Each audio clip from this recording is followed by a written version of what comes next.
कहानी की शुरुआत में स्पेन के ग्रुप ऑफ आइलैंड्स जिसे कनारी आइलैंड्स कहा जाता है उसमें से एक खूबसूरत आइलैंड को दिखाया जाता है जिसका नाम है ला पाल्मा। ये आइलैंड टूरिस्ट्स का फेवरेट स्पॉट है क्योंकि यहाँ स्नेक व्यूज, ढेर सारे वोल्केनो और दिल जीत लेने वाले बीचेस सभी मौजूद हैं। इसीलिए यहाँ पर हर वक्त टूरिस्ट आते जाते रहते हैं। आज भी एक बोट में यहाँ पर टूरिस्ट का एक ग्रुप आया है जो ला पाल्मा आइलैंड में एंजॉय करने के लिए आए हैं। पानी के बीचों बीच ऐसी शांति होती है कि एक औरत तो मस्त डाइविंग करने के इरादे से पानी में कूद जाती है, लेकिन कोई उस पर उतना ध्यान देता ही नहीं क्योंकि अक्सर लोग यहाँ पर डाइविंग करते हैं पर अचानक ऐसा लगता है जैसे कि समुद्र का पानी उबल रहा हो। किसी को कुछ समझ में आता नहीं कि ये क्या हो रहा है और तो और धुआं निकलना शुरू हो जाता है। सभी घबरा जाते हैं कि अचानक पानी में धुआं कहाँ से आने लगा। वो तुरंत ही बोट घुमाने की कोशिश करते हैं, लेकिन तभी बोट का निचला हिस्सा क्रैक हो जाता है और उबलता पानी अंदर आने लगता है। एक बूंद गर्म पानी हाथ में लग जाती है तो कितनी जलन होती है, पर यहाँ पूरा समुद्र उबल रहा है तो सोचिए इनका क्या हाल हुआ होगा।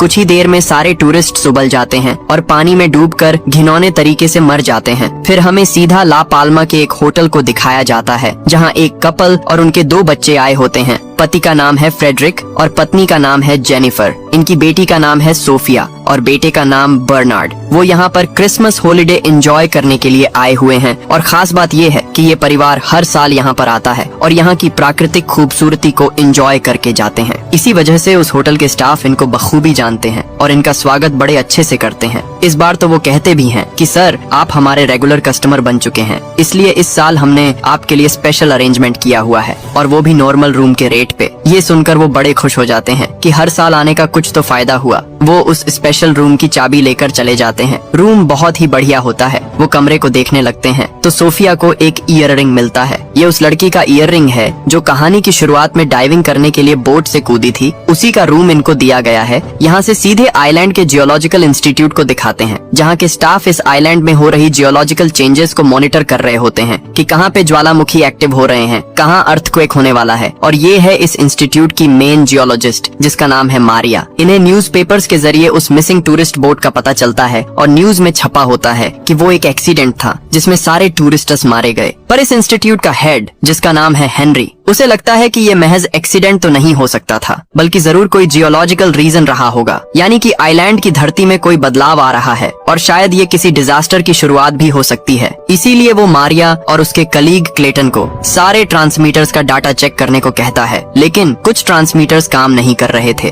जिसकी वजह से डाटा रिकॉर्ड ही नहीं हो पाया। मारिया और क्लेटन उन ट्रांसमीटर्स को चेक करने के लिए पहाड़ के ऊपर जाते हैं। वहाँ पर एक गुफा होती है जिसके बाहर इनका एक ट्रांसमीटर होता है, वो ठीक से डाटा रिकॉर्ड कर रहा होता है। तो ये लोग गुफा के अंदर वाले ट्रांसमीटर को चेक करना चाहते हैं, पर गुफा की दीवारों से पानी टपकता है जिसको देखकर ये लोग हैरान हो जाते हैं क्योंकि यहाँ पानी आने का कोई चांस ही नहीं था और अंदर जाने पर ढेर सारे चमगादड़ मरे पड़े होते हैं। इन्हें शक होने लगता है कि पक्का प्रकृति में जरूर कोई बदलाव आ रहा है। वहाँ टपकते हुए पानी का वो सैंपल ले लेते हैं। उनके पास एक डिवाइस होता है जिससे वो वहाँ की हवा को चेक करते हैं तो पता चलता है कि हवा में कार्बन डाइऑक्साइड और सल्फर गैस भारी मात्रा में मौजूद है। मतलब यहाँ पर कोई नेचुरल डिजास्टर होने वाला है। ज्वालामुखी के फटने से सुनामी के भी चांसेस हैं। वो आगे जाकर देखते हैं तो वहाँ पर एक बहुत बड़ा दरार बना हुआ है जिसके अंदर फंसकर इनका ट्रांसमीटर टूट गया है। इतनी बड़ी दरार पड़ने की क्या वजह हो सकती है? यही सोचते सोचते वो बाहर आ जाते हैं और ऑफिस जाकर अपने चीफ हेनरी को सारी बातें बताते हैं। मारिया कहती है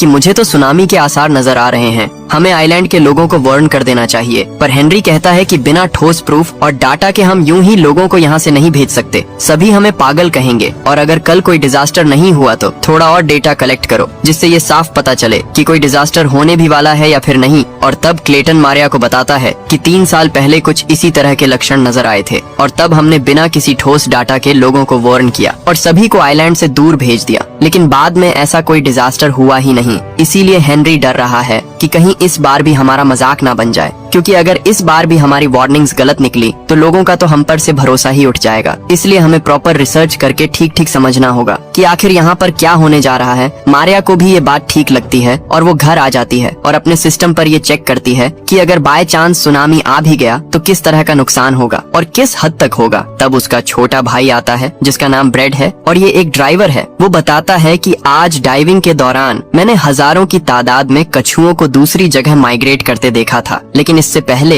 ऐसा कभी नहीं हुआ था। यहाँ से फ्रेडरिक और जेनिफर के परिवार को दिखाते हैं जो होटल के रेस्टोरेंट में बैठे लंच कर रहे होते हैं। इनका बेटा बर्नार्ड एक न्यूरो डाइवर्जेंट लड़का है, यानी हम जिन लोगों को नॉर्मल कहते हैं उनके ब्रेन्स बातों को जिस तरह प्रोसेस करते हैं, तो न्यूरो डाइवर्जेंट लोगों के ब्रेन्स उन्हीं बातों को अलग तरीके से प्रोसेस करते हैं, मतलब कि नॉर्मल इंसान से बिल्कुल अलग। तो बर्नार्ड मेन्यू से आइटम ऑर्डर करता है, लेकिन जब वो डिश आता है तो वो उसे मेन्यू में जो डिश होता है उसके साथ कंपेयर करता है, मतलब उसकी फोटो के साथ, और कहता है कि ये तो बहुत ही अलग दिख रहा है, मुझे ये नहीं चाहिए, नहीं खाना मुझे। पर फ्रेडरिक उसको समझा बुझाकर खाने के लिए कन्विंस कर लेता है। तब सोफिया दूसरे टेबल पर बैठी चार्ल्स नाम की लड़की को देखती है जो सोफिया को देखकर स्माइल करती है। सोफिया भी जवाब में अच्छी सी स्माइल करती है। तो लंच के बाद सोफिया स्विमिंग पूल के पास बैठी होती है और तभी चार्ल्स आकर उसके पास बैठ जाती है। वो कहती है, हम भी यहाँ वेकेशन के लिए आए हुए हैं, अगर तुम फ्री हो तो बीच पर चले। पर सोफिया कहती है, मेरा भाई स्विम कर रहा है और वो न्यूरो डाइवर्जेंट है, इसीलिए उसको अकेला छोड़कर तो मैं नहीं आ सकती। ये सब सुनकर फ्रेडरिक कहता है कि नई जगह पर नई दोस्त मिली है, उसके साथ बीच पर जाने का मौका मिल रहा है, हरगिज जाओ तुम, बर्नार्ड पर मैं नजर रख लूंगा। इस पर सोफिया भी चार्ल्स के साथ चली जाती है। इसी बीच फ्रेडरिक देखता है कि होटल का स्टाफ जेनिफर के साथ बहुत ही हंस हंस कर बातें कर रहा है, लेकिन पता नहीं क्यों फ्रेडरिक इससे परेशान हो जाता है कि कहीं ये मेरी वाइफ को फुसला तो नहीं रहा। लेकिन जैसे ही वो स्विमिंग पूल की तरफ मुड़ता है तो वहाँ पर बर्नार्ड नहीं होता। फ्रेडरिक घबराकर उसको ढूंढने लग जाता है। तो इसी बीच सोफिया बीच के पास आ जाती है और तभी फ्रेडरिक वहाँ पर आकर पूछता है कि क्या बर्नार्ड यहाँ पर आया था। सोफिया भी डर जाती है। दोनों फिर हर तरफ उसे ढूंढने में लगे होते हैं। तब दूर एक पत्थर पर खड़ा बर्नार्ड समुद्र को देख रहा होता है। ये लोग भी उस पत्थर पर जाकर देखते हैं तो एक ही जगह पे ढेर सारे कछुए कहीं माइग्रेट करके जा रहे होते हैं। अगले सीन में वो कमरे में आ जाते हैं तो होटल का वही स्टाफ आकर जेनिफर से कहने लगता है कि मैंने आपके लोकल टूर के लिए बहुत ही बढ़िया गाड़ी अरेंज की हुई है। लेकिन ये सुनने के बाद फ्रेडरिक को और जलन होती है और स्टाफ के जाने के बाद वो जेनिफर पर बरस पड़ता है कि ये तुमसे इतना हंस के क्यों बात कर रहा था। लेकिन फिर इसी बात पर दोनों पे बहस शुरू हो जाती है, जिसे सुनकर बर्नार्ड और सोफिया परेशान हो जाते हैं। इसी बीच यहाँ इंस्टीट्यूट के हेड हेनरी को दिखाते हैं जो इस आइलैंड के एक डॉक्टर से मिलने जाता है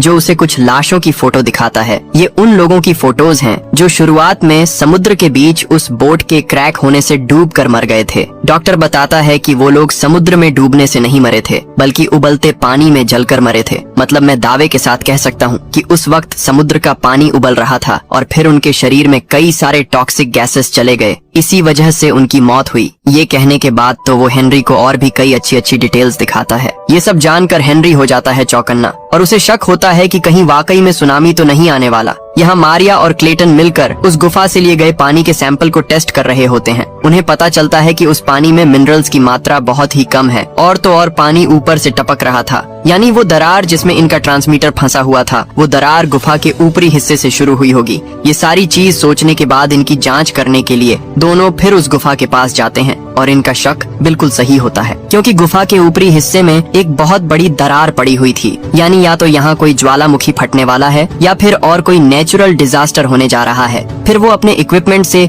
उस दरार को नापते भी हैं। यहाँ से सीधे होटल में फ्रेडरिक को भी दिखाते हैं। उसे भी कोई वाइब्रेशन फील होता है लेकिन जल्दी वो रुक भी जाता है क्योंकि इस बात को वो सीरियसली नहीं लेता। दूसरी ओर हेनरी भी अपने रिसर्च के जरिए इस नतीजे पर पहुँच जाता है कि कोई बहुत बड़ी प्रॉब्लम हमारे सर पर मंडरा रही है। लेकिन दोस्तों इसके बावजूद भी वो ऑफिशियल सुनामी वार्निंग नहीं देना चाहता और कहता है कि फिलहाल तो हम सिर्फ सिविल गार्ड को सूचना दे देंगे। यहाँ मारियो और क्लेटन पहाड़ के ऊपर अपनी जांच कर रहे होते हैं और तभी अचानक से उस दरार में से बहुत ज्यादा धुआं निकलने लग जाता है और क्योंकि इन्हें पता था कि ये टॉक्सिक गैस है तो दोनों नाक बंद करके वहाँ से भागने लगते हैं। लेकिन तब तक हर तरफ धुआं फैल चुका था। अब तक मारियो कुछ टूरिस्ट को देखती है जो वहाँ कैंपिंग कर रहे होते हैं। मारियो उनको बताती भी है कि जल्दी यहाँ से चले जाओ, ये टॉक्सिक गैस है इसलिए ज्यादा सांस मत लो और एक कपड़ा पानी में भिगोकर उससे नाक बांध लो। उन्हें इंस्ट्रक्शंस देकर मारिया भी वहाँ से भागती है लेकिन धुआं तो इतना घना होता है कि आगे कुछ दिखाई ही नहीं देता। इसी वजह से मारिया एक जगह फिसल कर गिर जाती है। तभी कुछ देर में मारिया को इल्यूजन आता है जैसे वो पानी में डूब रही हो। वो एकदम से चौंक कर उठती है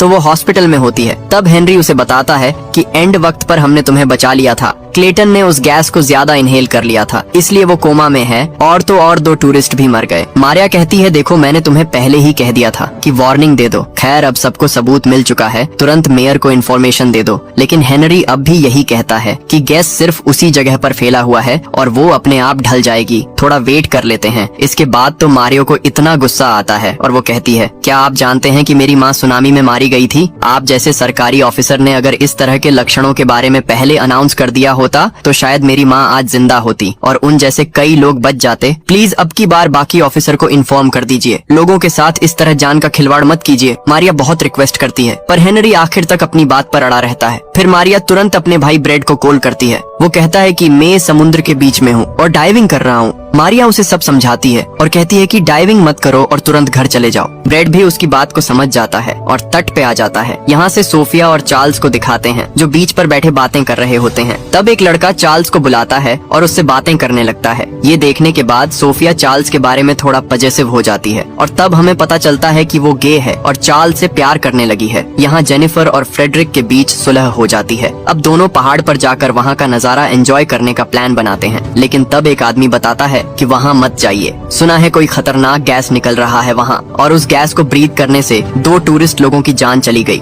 वैसे भी एक बार आपका बेटा तो खो भी चुका है, अच्छा हुआ मिल गया, इसलिए पहाड़ पर जाने के बजाय अपने बेटे का ध्यान रखिए। अब ये सुनकर जेनिफर को गुस्सा आ जाता है क्योंकि उसे नहीं पता था कि ब्रैड खो भी गया था। कमरे में आकर वो फ्रेडरिक को काफी सुनाती भी है कि तुमने अपने बेटे पर नजर नहीं रखी, क्या कर रहे थे तुम? तुम्हें तो अच्छे से पता है ना कि वो नॉर्मल बच्चा नहीं है, हमें उसका खास ध्यान रखना होता है। तुम्हें पता था, फिर भी तुम इतने गैर जिम्मेदार कैसे निकले? अब गुस्सा तो दोनों तरफ से था, तो फ्रेडरिक भी उस पर खूब चिल्लाता है। इनकी बातों से साफ पता चलता है कि सोफिया फ्रेडरिक की सगी बेटी नहीं है। इस बारे में भी उनके बीच बहस होती है जिसे सोफिया सुन लेती है। वो बेचारी बहुत रोती है और बाहर आकर अपने अंकल यानी जेनिफर के भाई जोन को कॉल करती है। जोन नॉर्वे के फॉरेन अफेयर्स मिनिस्ट्री में काम करता है। सोफिया कहती है कि अंकल मुझे नहीं करना इनके साथ वेकेशन, आप प्लीज मेरे लिए एक टिकट बुक करवा दीजिए, मैं वापस आना चाहती हूँ। पर जोन उसको समझाता है कि बेटा कुछ ही दिनों की तो बात है, ऐसा कोई घर नहीं होता जहाँ पेरेंट्स लड़ते नहीं हैं, तुम उनकी बातों को इतना सीरियसली मत लो और अपना वेकेशन एंजॉय करके लौट आओ। पर सोफिया कॉल काट देती है क्योंकि उसे ये उम्मीद नहीं थी। अंकल से उसने थोड़े पैसे जमा करके रखे होते हैं जिनसे वो फ्लाइट के टिकट्स खरीद लेती है और आखिर फ्लाइट बुक भी कर लेती है। तब उसे चार्ल्स का मैसेज आता है जिसमें लिखा होता है कि सॉरी मुझे नहीं पता था कि तुम मेरे लिए इतनी पजेसिव हो,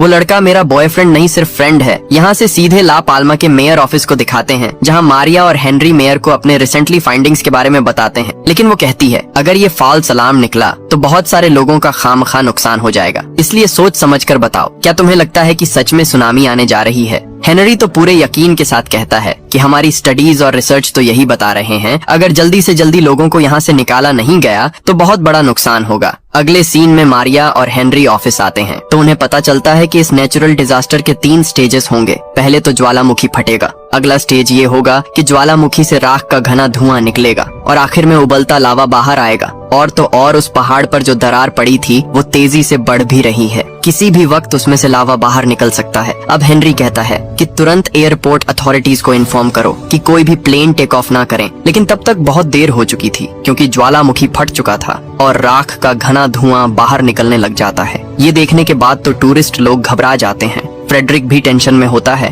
पर इससे पहले कि एयरपोर्ट को इन्फॉर्मेशन मिल थी वो फ्लाइट टेक ऑफ कर जाती है जिसमें सोफिया जा रही थी। लेकिन फ्लाइट ज्वालामुखी की राख में फंस जाती है और इंजन में आग लग जाती है जिस वजह से प्लेन हो जाता है क्रैश। फ्रेडरिक की आंखों के सामने वो फ्लाइट जलकर नीचे की ओर जाने लगती है। तब इन्हें जोन का कॉल आता है जो बताता है कि सोफिया वापस आना चाहती थी और मुझे टिकट बुक करने को कह रही थी, पर मैंने इनकार कर दिया, इसलिए तुम लोग प्लीज उसका ख्याल रखना। और तब जाकर ये दोनों नोटिस करते हैं कि सोफिया यहाँ है ही नहीं। वो घबरा कर उसे इधर उधर ढूंढने लगते हैं। इन्हें एहसास हो जाता है कि शायद सोफिया उस फ्लाइट में गई होगी। इसी बीच दिखाते हैं कि फ्लाइट क्रैश हो चुका है और घायल पैसेंजर्स को हॉस्पिटल में एडमिट किया जाता है। फ्रेडरिक और जेनिफर हॉस्पिटल जाते हैं। वहाँ सोफिया को ना पाकर जेनिफर तो हंगामा खड़ा कर देती है कि मेरी बेटी कहाँ पर है, पर फ्रेडरिक उसको शांत करके बाहर लेकर जाता है। यहाँ से सीधे मारिया और हेनरी को दिखाते हैं। मेयर के साथ मिलकर वो कुछ हायर ऑफिशियल के साथ मीटिंग करते हैं। वो इन्हें इवैक्यूएशन की परमिशन दे देते हैं। तो हेनरी अपने स्टाफ से कहता है कि तुम सब अपने अपने परिवारों के साथ सेफली यहाँ से निकल जाओ, मैं यहीं रहूंगा क्योंकि मुझे और भी रिसर्च करना है।